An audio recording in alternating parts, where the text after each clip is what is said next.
Well, I'm Bill Gibson, and I want to introduce to us Olive and Lloyd Bolander.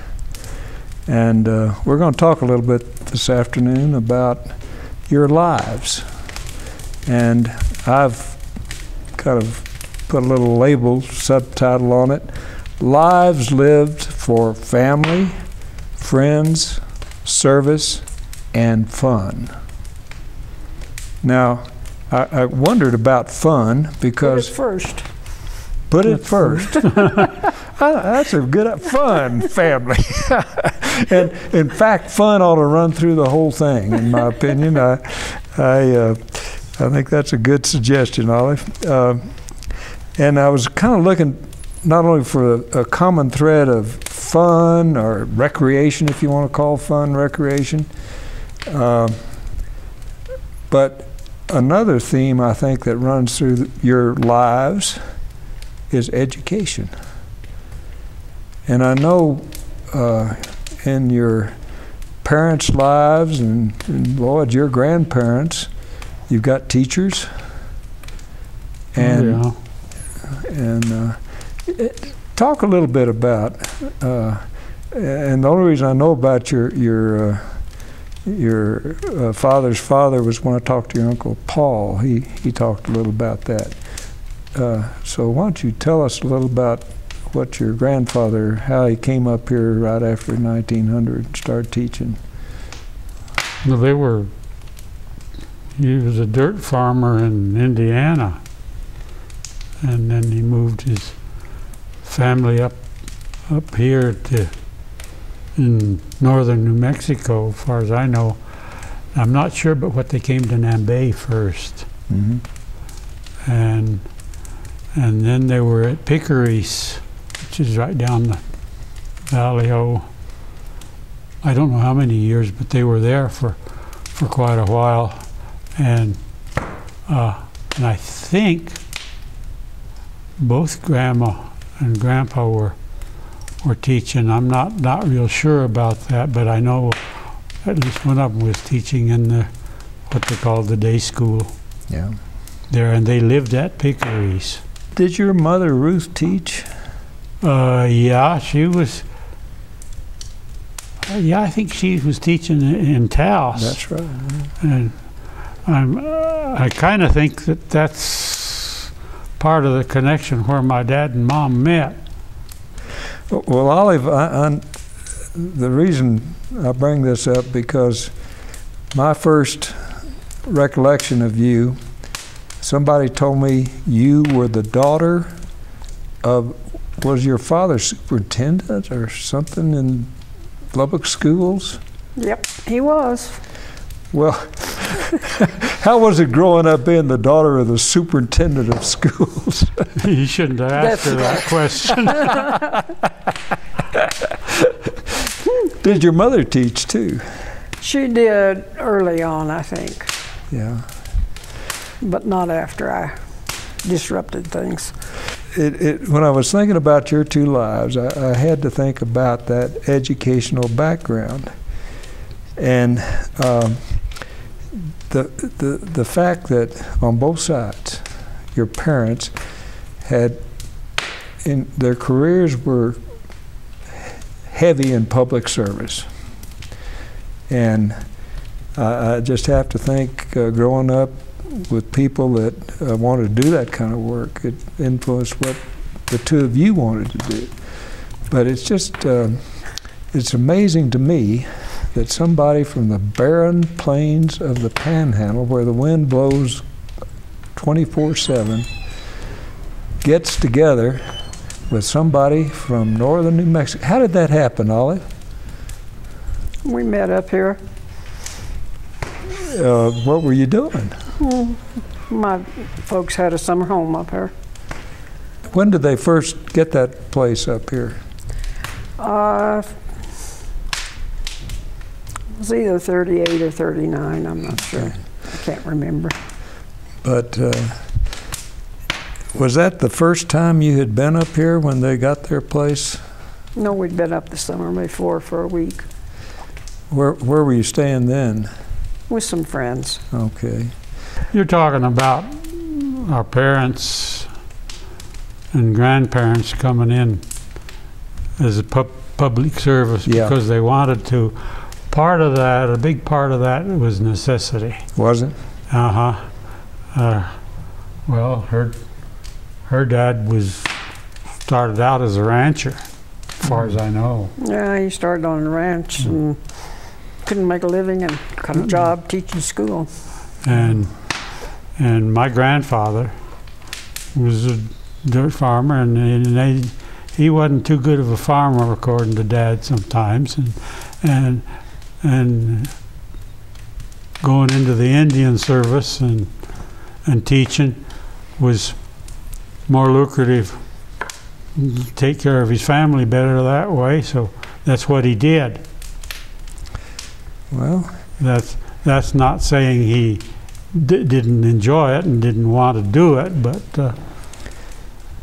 you didn't you necessarily set out to do you that. do what's necessary to put food on the table, And that- regardless. yeah. And that kind of understanding on both your parts, I think, have served you well over time. I doubt that everything you've done during your married life was exactly what you wanted to do. Or was it? Maybe I'm wrong. Not exactly. You're right. No, I don't know what I would have done differently. In your married life, you have undertaken a substantial enterprise that is bound to have troubled both of you as to its success and whether this move was the right move. And in fact, in looking back at both your lives, I've come to conclude that both of you are risk takers. You know, a lot of people, when they go in to get some counseling on finance, they'll say, well, are you risk adverse? And somehow I don't look at either one of you and see people that are adverse to risk. Am I correct? I think so. Pretty much so. She's more of a risk taker than I am. Huh. And as far as being a risk taker, in our development here, it was slow. We didn't develop it fast.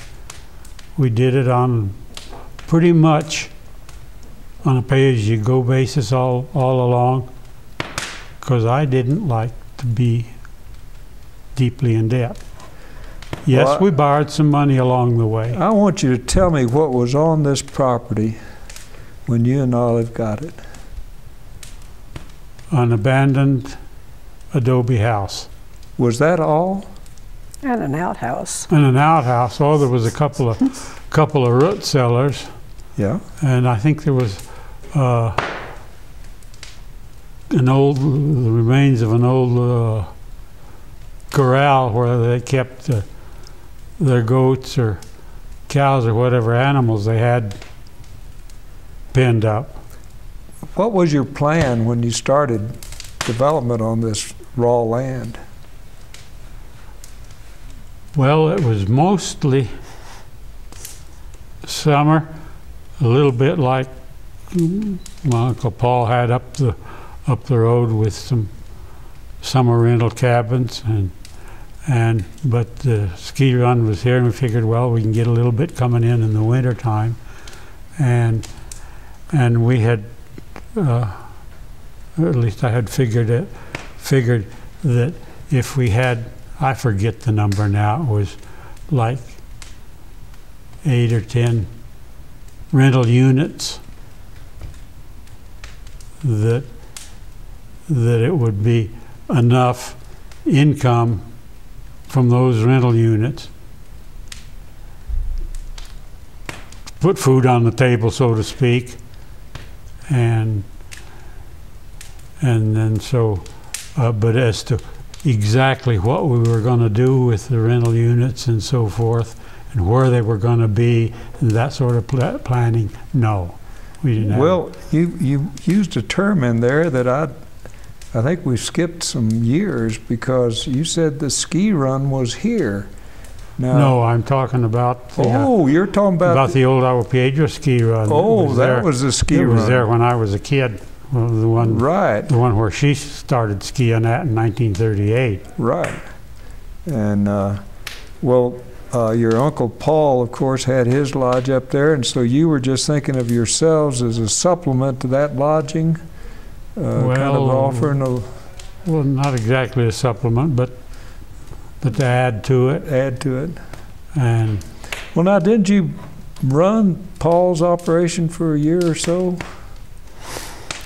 One summer one summer, before after we were married. after we were married, and I ran the little store he had. Mm-hmm. One summer or two, I forget. Before we were married,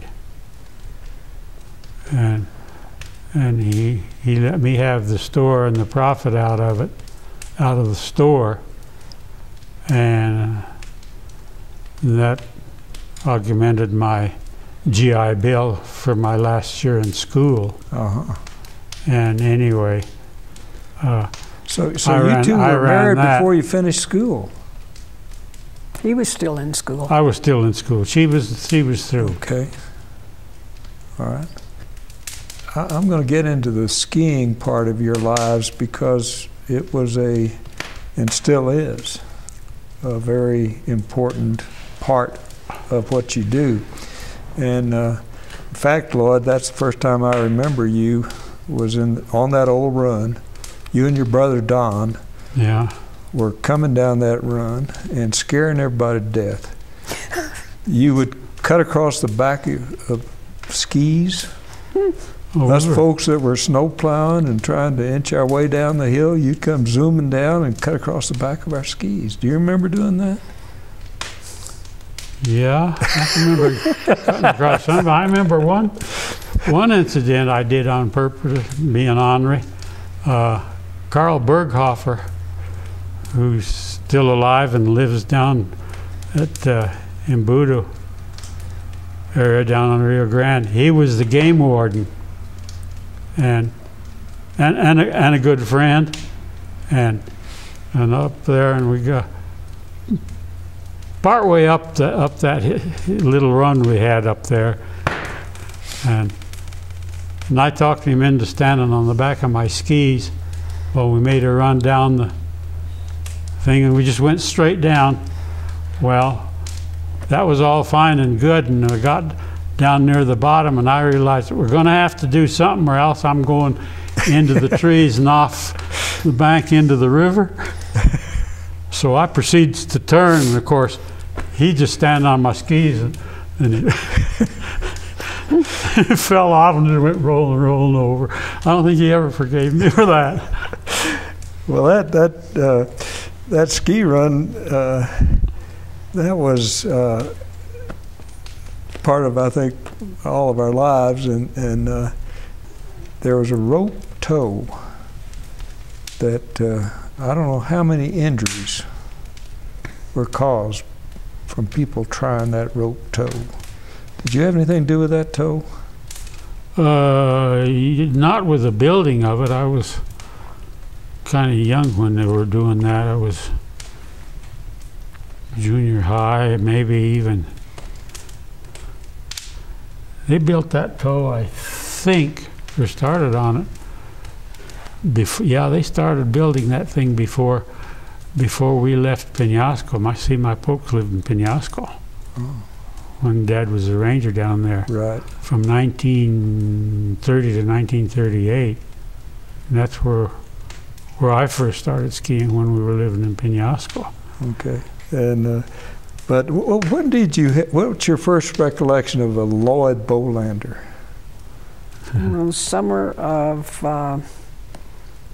48, 48. I think it was. Well, tell us about that. Well, we finally went on a picnic and together. I mean, it was one of my family's picnics, and somehow or another, he got invited to go along, and that started it. Hmm. That was 1948. Now, when did you two get married? 49. That was pretty fast, wasn't it? For that I don't know. seemed the right thing to do. Just seemed the thing to do at the time. And as time went by, I'm sure it was. Well, then you got married and bought this land pretty close together. Mm-hmm. Mm-hmm. You've already really told me that when you bought the property, this was what, 1950? It had one structure, an abandoned adobe. Now, did you and Olive live in there?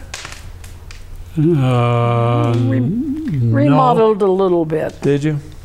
No, Started on it. after we bought it, before I finished school down in Albuquerque at UNM, Mm-hmm. and well, Uncle Paul called and said, Juan Gonzalez, the people that owned the place and had for years and years, he said, he's ready to sell. Are you interested in it? And we said yes. And with a little help from my father-in-law, we bought the piece of ground, and of course the Gonzaleses had moved out.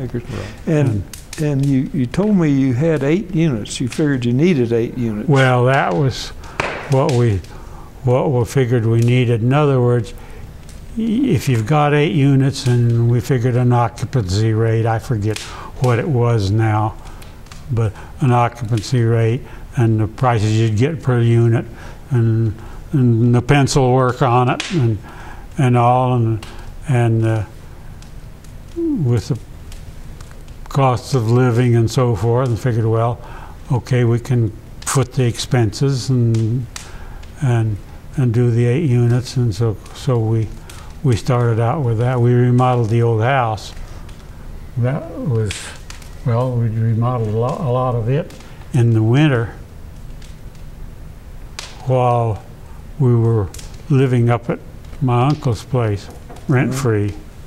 We lived in the duplex up there that he had. Who did you get to do the work for you? I did most of it You in the did? house. Yeah, Oh. and Olive did it. When did you start your first unit? 52. Right 52, after you remodeled your home, you started your We units. were up at the Tertiaries in 50. In 51, we had the curio shop. In 52, we got the little cabins in. built those 3 cabins. And you had Susie in there too. Huh? You had Sue in there too. Yeah. That was thrown in. But you built 3 at first. 1, 2, and 3, the little cabins are the lowest ones down there next to the pond. Those were your first cabins. Those were the first ones. And who built those? I built them. You built them. That was Cyril Cordova helped us on that. He was Yeah. he was Well, about the only employee don't be we too had. modest here, Lloyd. Tell us what you did. Don't be too modest. What I did, Yeah.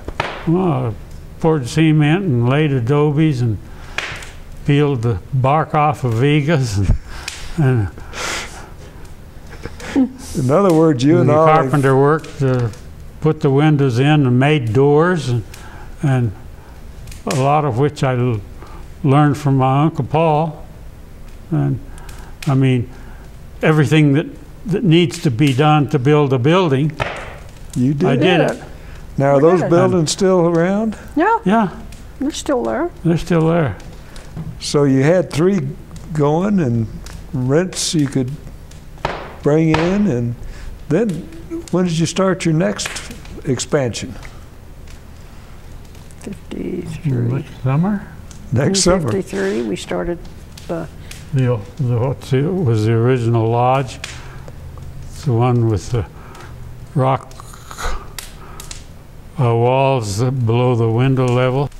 You and Olive developed this enterprise with what I started this out with, family in mind.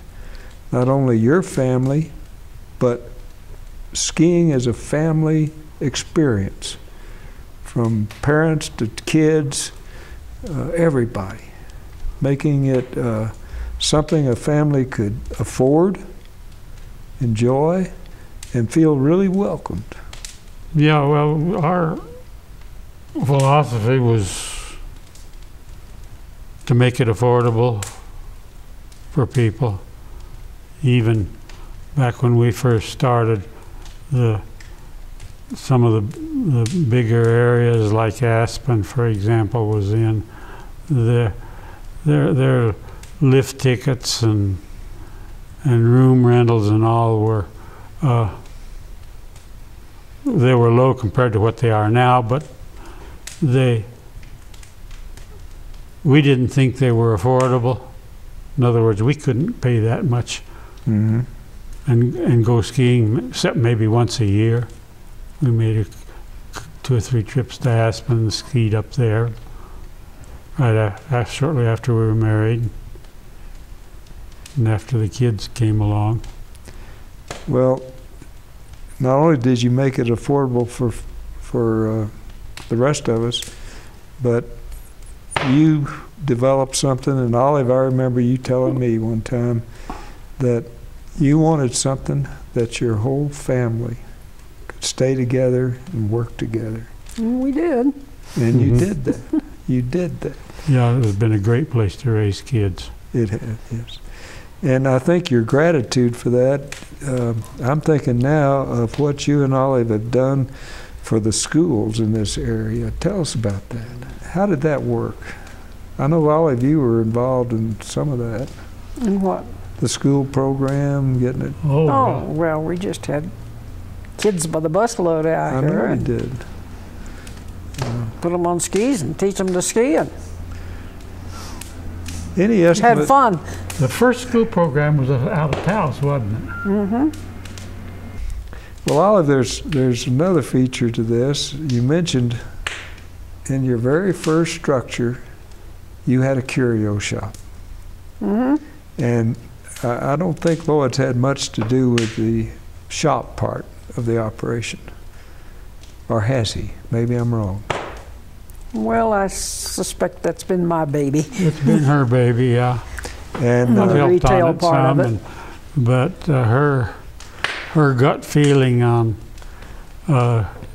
curios and gifts as to what'll sell and what won't sell works a lot better than mine did. well, talk a little about that, because literally I've had people tell me I have bought things in Europe and come to Sipapu and found the same thing a lot cheaper. So tell us how you work that magic. Being at the right place at the right time, I guess. Well, where'd you go? I did most of the buying at the Denver gift show. Mm-hmm. And I remember you also included Sue in that. Did what? You included Sue in that. Oh, yeah. Oh, yeah. Well, heck, our kids started going to the trade shows with us when they were 5 or 6 years old. And we'd ask them, well, you think this cap will sell or this cap will sell? Take the one they thought. Well, you got good advice. Yeah. No, the kids have been a big help. Well, let's talk a Ever little since bit they about were- that help, because another word I want to work in here is innovation. You two have introduced new, I'll just say the new, to not only skiing but recreation, to the whole experience up here. One of these innovations that at first I was very angry about was motorized vehicles in the forest. Talk a little about that. How old was Bruce? 12, He was 12, I think. something. And he wanted a motorcycle. And we together anyway said, okay, you save half the money for one. And I said, and we'll put the other half in and we'll buy a motorcycle. Well, when he had half the money, why we bought, actually ended up buying 2 because Daddy'd always wanted one too. and we started learning to ride here in the gravel and riding on the trails. And there was already a few people, other people coming in riding on trails.